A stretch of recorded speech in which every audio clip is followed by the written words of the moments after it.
Okay, so Shavua Tov. This week we are studying the Parsha of Vayeshev. The featured event in this week's Parsha, we learn about the story of Yosef. And Yosef, of course, is one of the most remarkable and really extraordinary personalities that we learn about and read about in the Chumash and all of the Tanakh, in fact, in that there's many interesting things about Yosef, but one unique feature we read about and study is Yosef's extraordinary success in everything that he does, every aspect, every detail of his life. There's tremendous success that follows. And today we are going to study some of those successes and try to understand the nature of the success and perhaps the secret of his success. And most importantly, how that can inform our daily lives to introduce some of those successes in our own lives. So first, we're going to examine some of the aspects of Yosef's life where he succeeded. We know that in the spiritual and metaphysical pursuits in his life, he was extraordinary. In many areas, he surpassed all of the Shvatim, all of his brothers. In fact, the beginning of the Parsha of Vayeshev, of this week's Parsha, we read how he studied everything that his father knew was transmitted to him. And in fact, when the Torah says, in the beginning of the Parsha, it says, Yisrael ahaves Yosef. Yaakov, he loves Yosef mikol banim, from all of his children. Kiven zkunim hulo. Literally, it means he loves him because he was born to him in his old age. Right? Yosef was the second to last of the 12 Shvatim to be born. And he makes him this special tunic, special shirt. And in Rashi, he explains, why is it? There seems to be some connection because he was born to him Ben Zekunim, he makes him Aksonas Pasim. Rashi says, Ben Zekunim, according to the Targum Unklos, Bar Chakim Havule. Like Zakein Zesha Kana Chachma, there is some, the Ben Zekunim means not only was he born to him in his old age, but there was wisdom. Yosef was especially intelligent. Everything that Yaakov learned, everything that Yaakov learned in the yeshiva, he transmitted to Yosef. So there was an incredible amount of knowledge that Yosef had that surpassed all of his brothers. Further, when we read subsequently about the dreams, Yosef has these dreams and he conveys them to the two dreams about the sun and the moon and the stars that are bowing down to him, and the sheaves there's all these sheaves and they're all bowing down to his sheaf of produce, of wheat. And he talks about these dreams, and the brothers are getting all anxious and jealous about it. We know, according to tradition, these weren't just merely dreams that had no meaning. They were ultimately dreams of prophecy. And these dreams came to fruition many years later when Yosef was in Mitzrayim and became the second in command, and the brothers came and they all bowed down to him because of his high position. So Yosef, not only is he very learned and scholarly, he is also a prophet. He is exposed to nevuah, to extraordinarily prescient and very precise dreams that forecast the future. Further, in the Kabbalistic realm, it talks about the idea that these stalks of grain, sheaves that are bowing down to Yosef symbolize the notion of the birur hanetzutzos. It's the effort in the divine cosmic scheme to extract the sparks of divinity that are found within and embedded in this physical realm. So the notion of these sheaves bowing down to Yosef is the idea that all of the efforts of the Shvatim are insufficient. They need to bow down to Yosef because there's Yosef who is able to elevate the sparks in its completion, in its totality. So that further indicates and expresses the superiority of Yosef over the Shvatim. But then, so this is in terms of Yosef's spiritual and educational efforts, we see success. But then we look at him as an individual, as a parent, as an educator. If we look at the history of the world, since the beginning of civilization, Adam, the first, has the children, Hevel and Cain and Hevel. And we only study all of these families, we read about these rivalries, sibling rivalries, and they all, from Cain and Hevel, and continuing Cham, who had this jealousy, who did not want his father Noach to have any more children after the Mabul, and therefore he received his punishment. And as we go through the generations, Avram has his son Yitzchak, and there's Yishmael, and Yishmael despises Yitzchak, and Yaakov and Esav, and they're all trying to kill each other. Even Yaakov has the 12 Shvatim. They can't get along with each other, as we see in this week's Parsha, the rivalries. Even though Yaakov was known as the one that had Mitasa Shlema, he had 12 tribes, and they all were pious and saintly, yet clearly they're not able to coexist peacefully and harmoniously. Who is the first? Which two siblings do we read about that are actually able to coexist peacefully? We read about Yosef's two children, Menashe and Ephraim. How do we know that they're able to get along with each other well? Well, we learn in the Parsha Vayeshev that Menashe and Ephraim are presented to Yaakov for a blessing. And there's Menashe is the firstborn and Ephraim is the younger one. And Yosef places Menashe to the right, facing the right hand of Yaakov. And he wants Menashe, who's the Bechor, to receive the superior blessing from Yaakov's right hand, and Ephraim is at the left. And Yaakov proceeds to switch his hands, putting his right hand over Ephraim and his left hand over Menashe.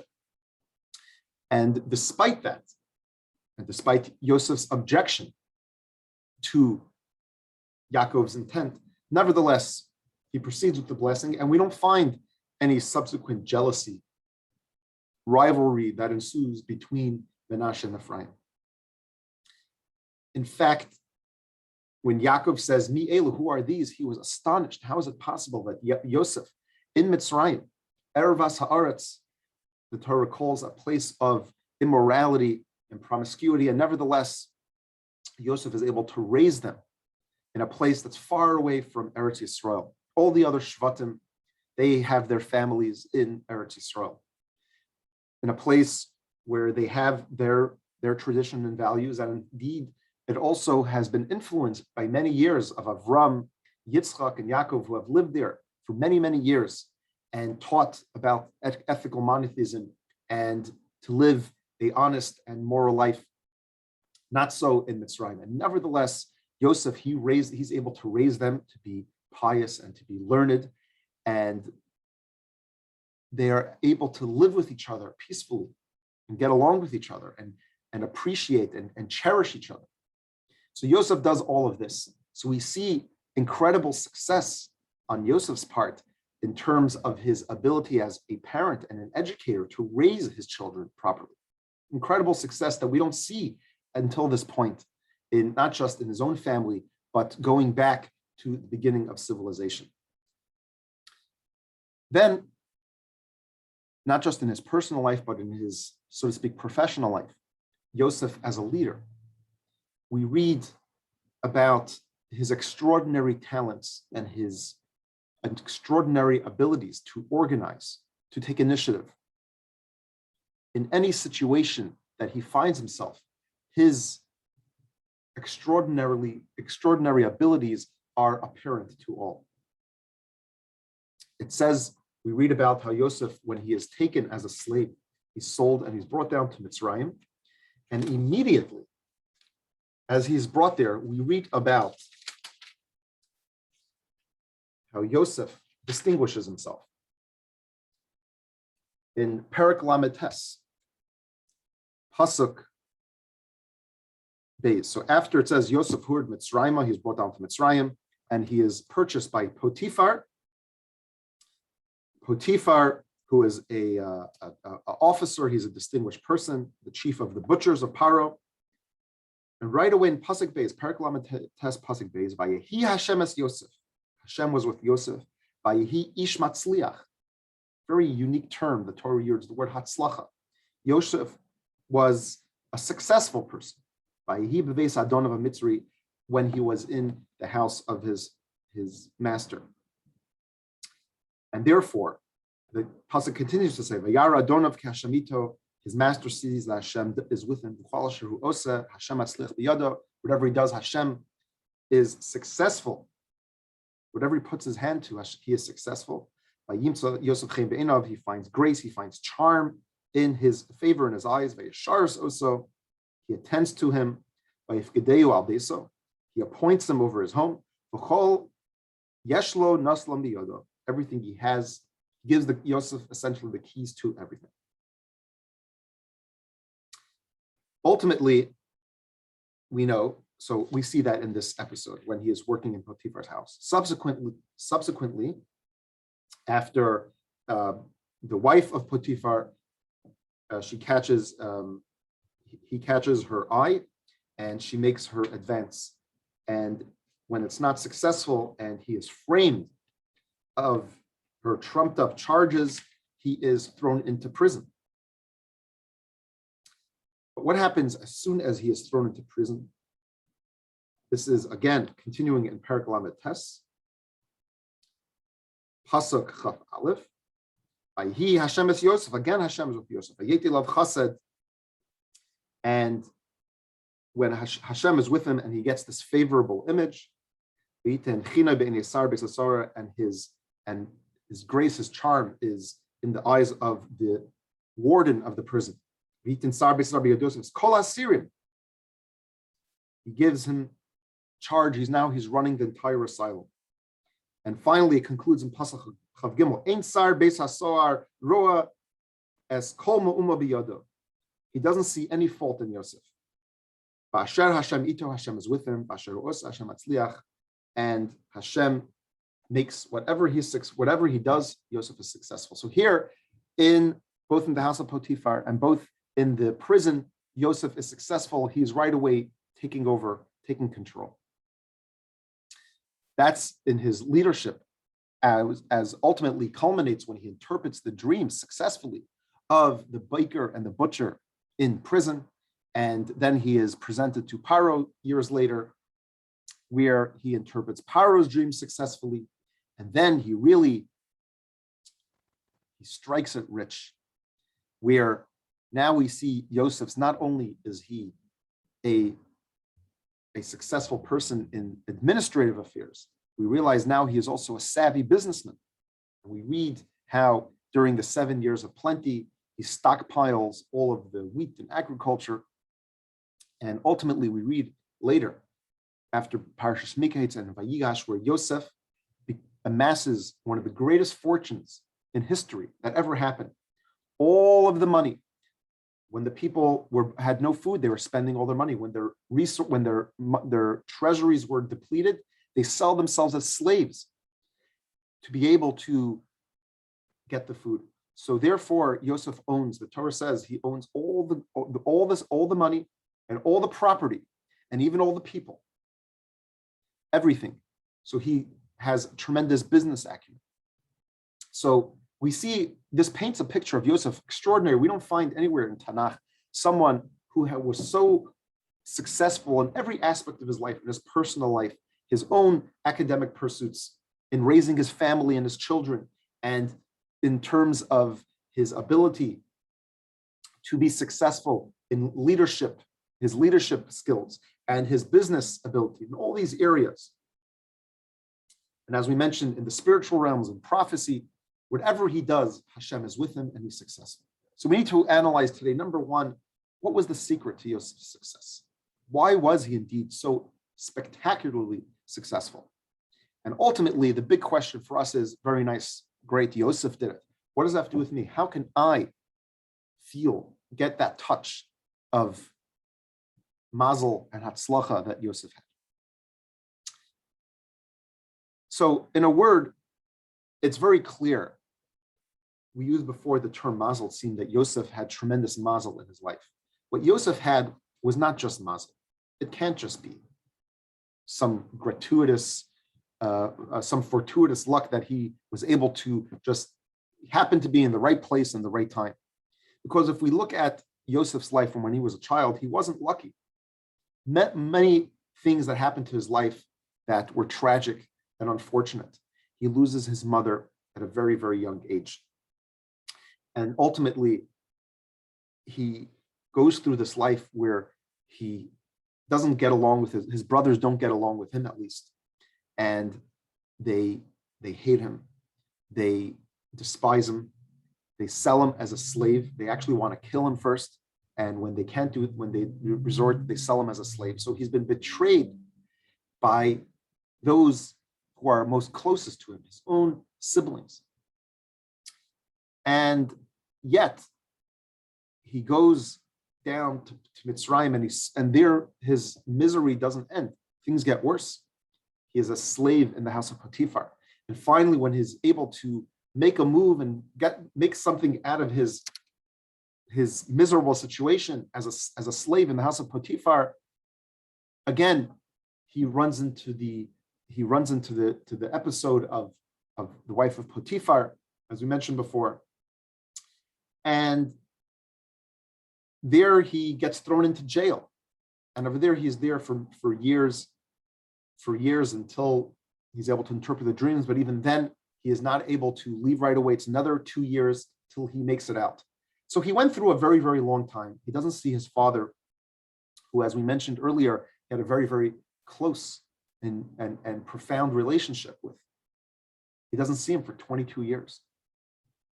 And yet, we say, despite all of that, he managed to make a very, very special life for himself, and he builds a family, and he's successful at that too.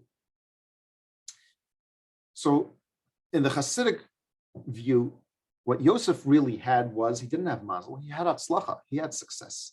But the secret to that success, what underpinned all of that, in one word, was bitachon. It was his trust, unquestioning, unflinching trust in Hashem. He knew. And not only did he have just trust without question, in fact, everything that he encountered in this world was never able to deter or to hinder anything that he desired to do.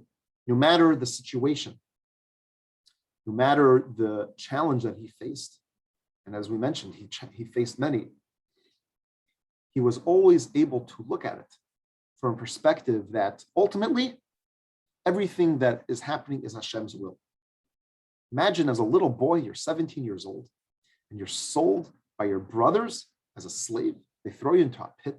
They're conspiring to kill you, and then they sell you as a slave. How do you make a life out of that? How many people today who talk about their lives are ruined and traumatized for life because of one event that happened to them when they were young? And are they wrong? How did Yosef manage to gather himself together and build the successful life that he did? He looked at every situation and he knew and understood that he has to know that everything Hashem does is for a reason. And therefore, everything is part of his plan. He accepted Hashem's will without any question. This is what Hashem wants. I am here. He had this bittul. He had this self-effacement. He had this ability to put aside, suspend his own ego, his own questions, his own desires. His only desire was to fulfill what Hashem wants. And this was the most important attitude, because when you have no wills or desires of your own, your agenda is to do what Hashem wants. So anything that happens to you, so then ultimately you see the positive in it. How do we know this was Yosef's attitude? Okay, we see he was successful, but how do we know he had that attitude to his whole life? We know this because in the Parsha Vayigash, when after going through that whole game of cat and mouse in Parshas Miketz, and he reveals himself to his brothers, and they're nervous, they're shocked, they're bewildered. How could it be? This is our brother we sold so many years ago. Now here he is, the Mishnah Melech. He's the second in command in all of Mitzrayim. Such a successful person. How could that even be? What does Yosef tell them? He says, don't be angry. Don't fret. Ki l'michya shlachani. Hashem sent me here to Mitzrayim for a purpose. You think you guys sold me as a slave and I was a victim. I didn't view it that way. Look where I am today. I am here in a position that I'm able to save the entire world from starvation. So I look at all of these events that happened in my life as part of Hashem's will, Hashem's plan, and I accepted it with love. So yes, I had to take a lot and deal with a lot, but ultimately I was at peace knowing this is what's happening to me is Hashem's will. In fact, it's to such a great extent that at the end of our parsha, in this week's parsha of Vayeshev, when Yosef interprets the dreams of the butler and the baker, he then tells them, he tells the butler that you're gonna ultimately be freed after 3 days. You'll be restored. Please, when you go out, tell Pare about me. He saw as a possible way that he could gain his freedom. But at the conclusion of the parsha, the Torah tells us, the very last pasuk, the conclusion of this week's parsha, the last pasuk is, but the chief butler did not remember Yosef, and he forgot him. He forgot all about it. And Rashi says, what happened? He forgot him when he came out. Because Yosef, he relied on this butler to remember him and to help him come out.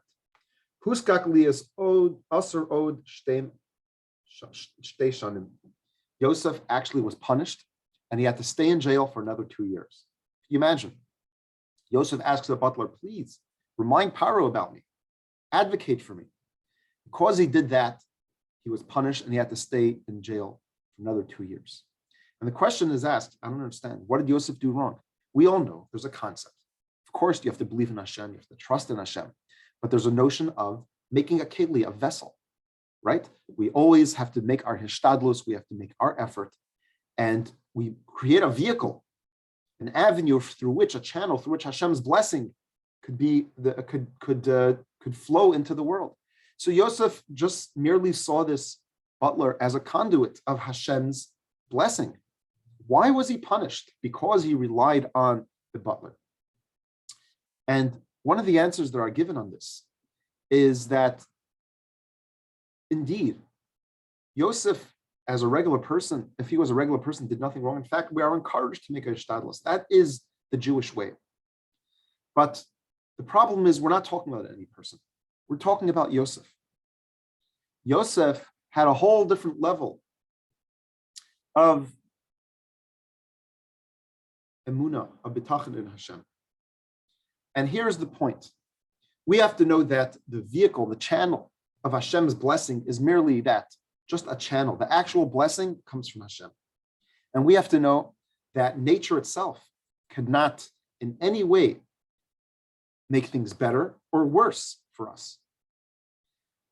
Ultimately, if we look at a vessel as just a vessel, true, that is a proper way to make a vessel for Hashem's blessing. But the problem was Yosef, for his level of trust of Hashem, he should have seen that the whole story, how he bumps into how he encounters the butler and the baker in jail, and he interprets the dreams. He should have realized that he is in a place where Hashem is running. That's how he was living his life till now, that he was in Hashem's arms, and Hashem was leading everything. He was doing everything. He was successful at everything that he did. So ultimately, he is in a place that's the other way around. Yosef doesn't make the vessel for Hashem's blessing. Hashem makes the blessing, the vessel for Yosef. That's how incredibly reliant he was on Hashem. Because he believed in Hashgacha Pratis. He believed how every detail, was divinely orchestrated. And that providence that he encountered these butler and the baker, he should have relied on, that everything would have happened. Indeed, regular people like us, Hishtadlus would have been very appropriate. But for Yosef, that was deemed inappropriate, and thus he was punished. The truth is, the Rebbe in a talk, he actually discusses two levels of success, two levels of hatzlacha that Yosef experienced. As we mentioned before, when Yosef was in Mitzrayim, there were two phases. There was the time when he was in the house of Potiphar as a slave. There, we find an interesting variation. As we mentioned, the Torah uses the word hatzlacha, which is quite rare for Tanakh to use the concept of hatzlacha, someone talking to someone's success. But even here, the Torah uses a variation. When it discusses Yosef in the house of Potiphar, as we mentioned before, in Parak Lamates Pasuk Gimel, it says that they saw Hashem was with them. Everything that he does, everything that comes to his hand, everything that is put to him, Hashem makes us successful. It says Matzliach biyado. Further, in the same Parak Lamates, when he is thrown into jail after the story with the wife of Potiphar, in Pasuk of Gimel, when he is in jail, it says Va'asher hu oseh Hashem matzliach. Everything he does, Hashem makes it successful. It doesn't say biyado in his hand. So the Rebbe says there are two levels of success.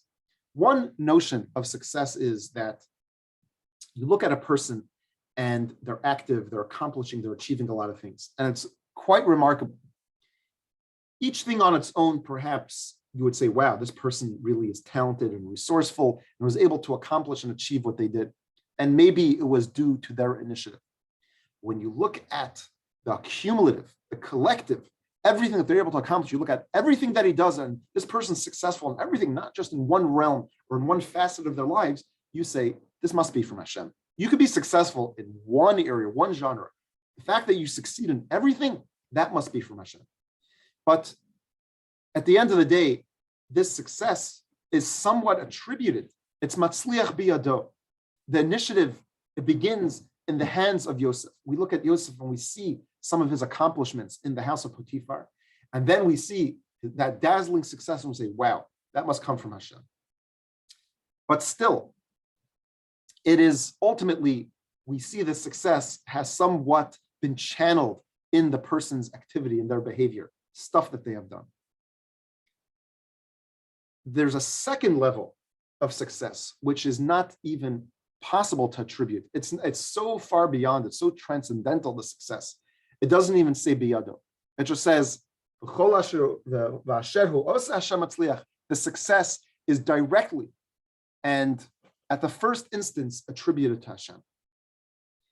What's the difference? Why do we, in the beginning, the Torah says, Hashem etzliach biyado, we see how the success flows through Yosef's hands.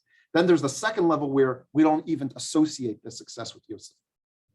It's so incredibly, spectacularly successful. It is only attributed to Hashem with no involvement of Yosef. Look at the two phases. In the beginning, what was Yosef? He was a slave.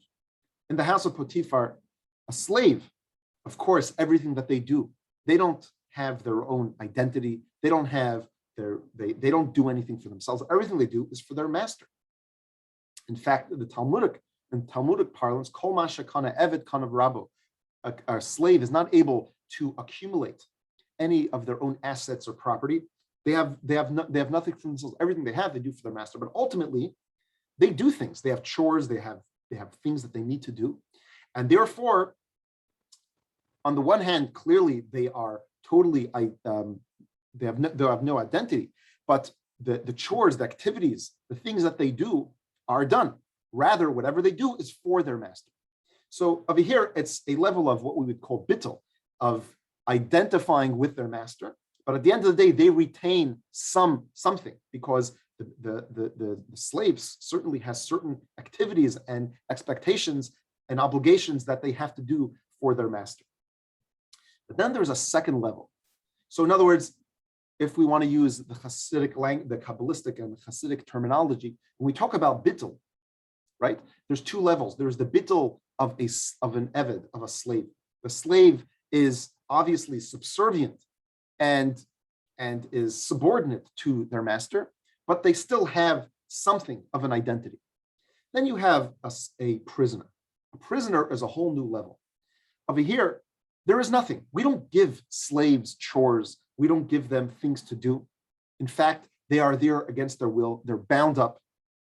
And therefore, anything that they do, it's not as if they did anything at all. In fact, the Rebbe would many times talk about the concept of prison. And he speaks about how, in this week's parsha, we find the only time the Torah talks about this idea of imprisonment, but really is not a Jewish idea. Because the whole notion of a person being created is Adam la'alma yivaled. A person was born to toil, to produce, to create, to achieve, to accomplish. And here, the notion of prison is we lock the person up. They're not able to be productive. And the Rebbe said that is totally contrary to a Torah value. And therefore, when Yosef was in jail, it was a greater level of bittul. It was a much greater level of subordination, of crushing his identity. Why is that important? Because, as we mentioned before, your success is measured commensurate to the level of subordination, your bittul that you have to Hashem. Because the less you have of your identity, the more you suspend your ego, and the more you identify with Hashem, the more your identity fuses and merges with Hashem, the more successful you are, the more you are channeling Hashem through you. So initially, when Yosef was just a slave, true, he had a bittul, he was merging his identity with Hashem, but there still remains something there. So it says he was successful, but it was Hashem atzliach biyado. It was attributed to, it was success of Hashem that flowed through Yosef. But once he became a slave, he was so thoroughly crushed, his identity, his ego, there was nothing left. He literally became one with Hashem. So then he ironically experienced even a greater level of success, a greater hatzlacha than he experienced previously. And it's fascinating because we know this week we celebrate on Tuesday is Yud Tes Kislev, the 19th of Kislev, which was the date of the liberation of the Alter Rebbe, the first Chabad Rebbe, from imprisonment, where he was sent to jail also. And there's many parallels between the story of the Alter Rebbe and his imprisonment and Yosef. He was also sent to jail on trumped up charges. And ultimately, through a process, he was liberated on this day, Yud Tes Kislev, which became known as the Rosh Hashanah of Chassidus. And the Rebbe, many, every year would farbring, and oftentimes the Parsha of Vayeshev coincides with Yud Tes Kislev. And the Rebbe would draw many parallels between the story of Yosef and his imprisonment and his life with the Alter Rebbe and his imprisonment. And one of the parallels the Rebbe draw is precisely to this success. The Alter Rebbe too was imprisoned. And during his imprisonment, in a very short time, they came to appreciate the greatness, the holiness, the saintliness of the Alter Rebbe. Much like Yosef when he was in jail, and very quickly he ran the prison because they came to appreciate the favor and the grace that he had.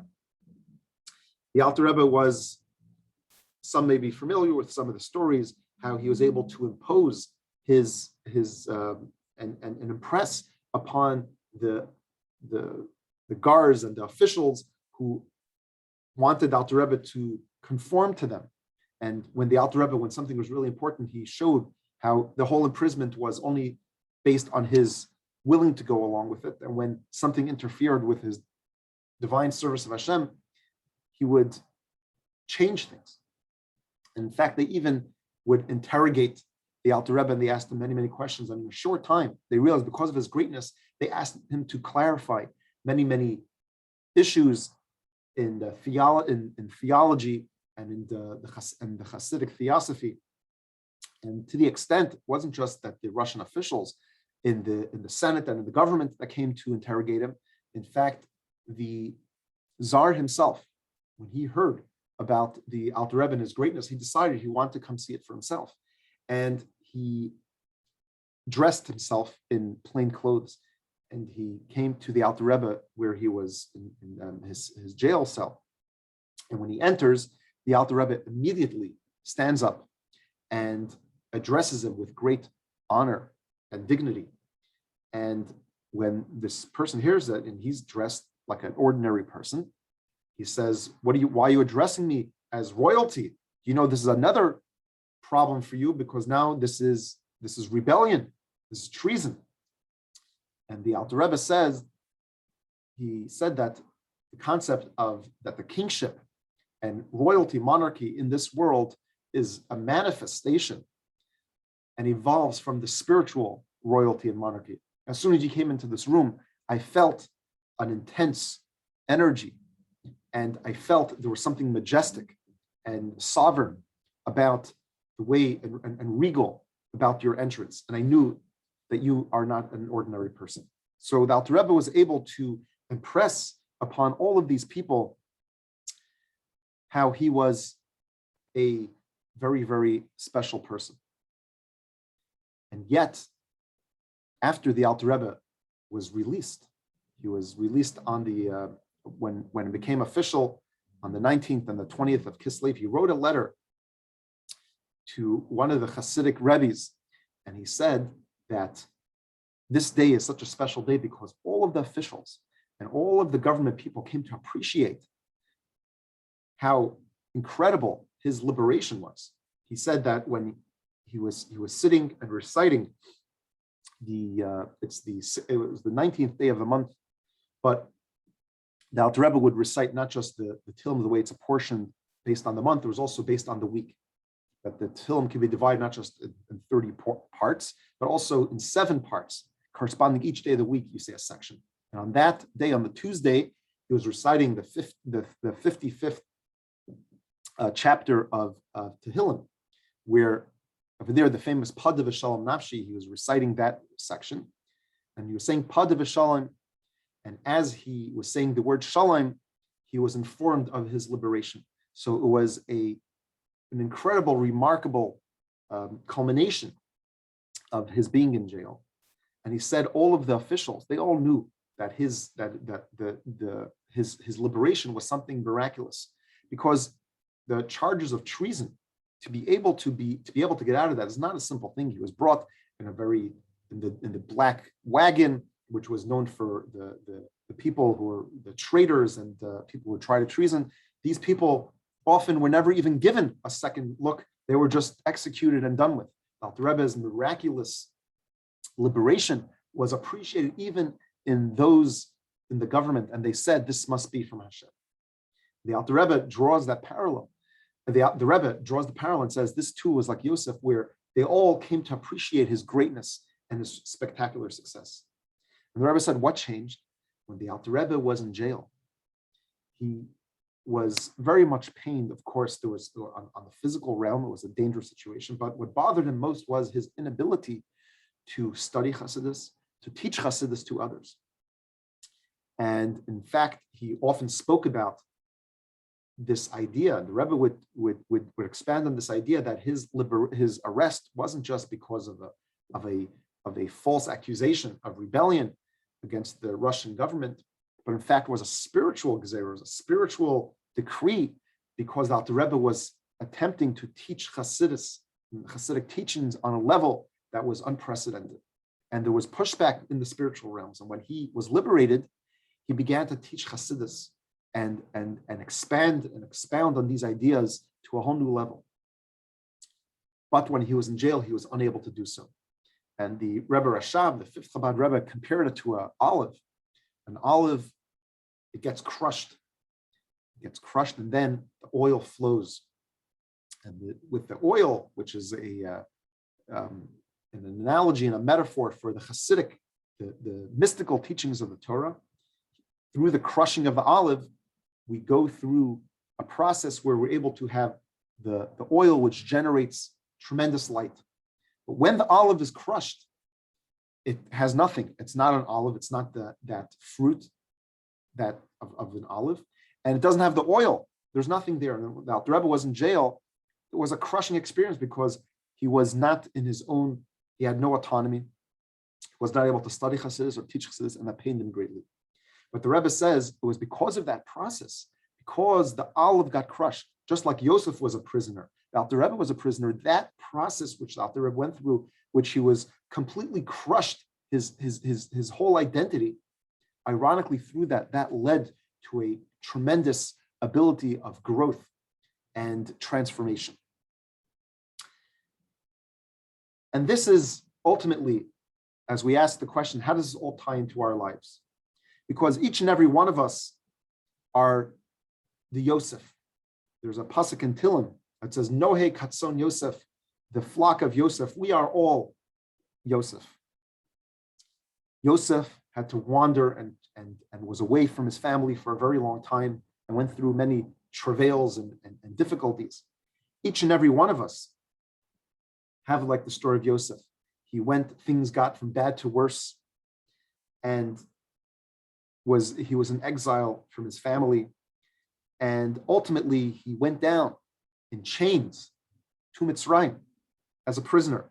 But ultimately, through that process, he catapulted to one of the greatest positions in the land, the Viceroy, the Mishnah al-Melech, the second in command to the king, Paro. Each and every one of us in the story of the Bnei Yisrael, also, we had times where we went through the Gullus and we had a little bit of quiet and peace, but ultimately there was the Gullus that we went down in chains into Babylon. We were taken in chains to Rome. But here we are still today. So what is the secret of the success, the Jewish survival?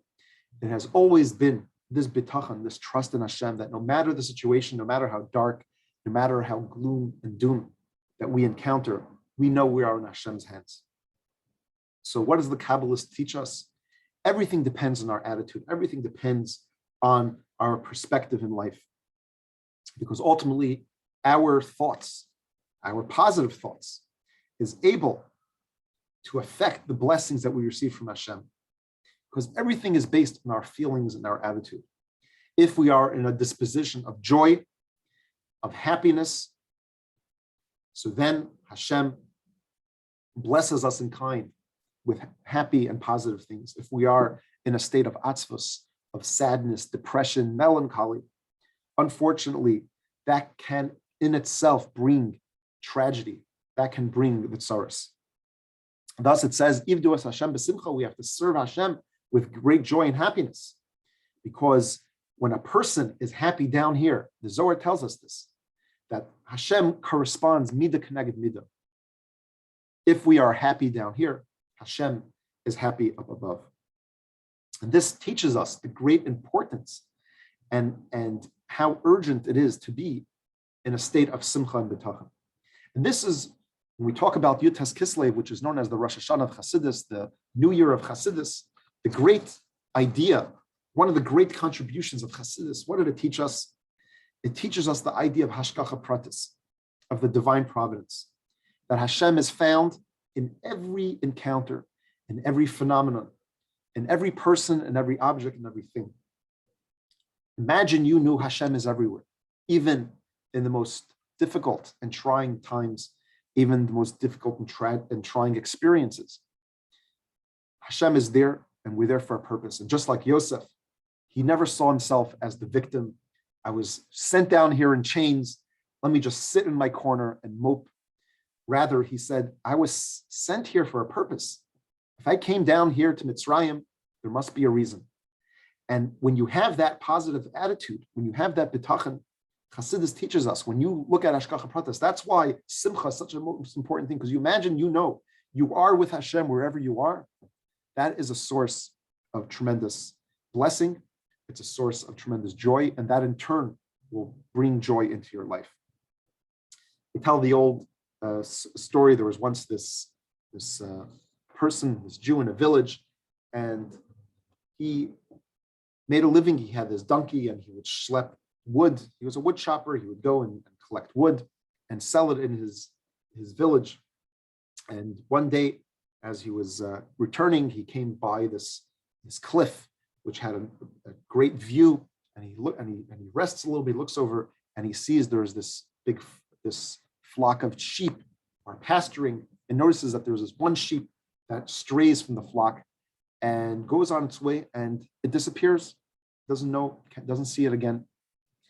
Goes back home. The next day, decided he wanted to have another look. He goes back to that perch and he looks over, and again he sees that flock, and they're pasturing, and then there's another sheep that peels off from the herd, from the group, and it goes on its way. And again, it enters towards, it seems to be like a cave of some sort.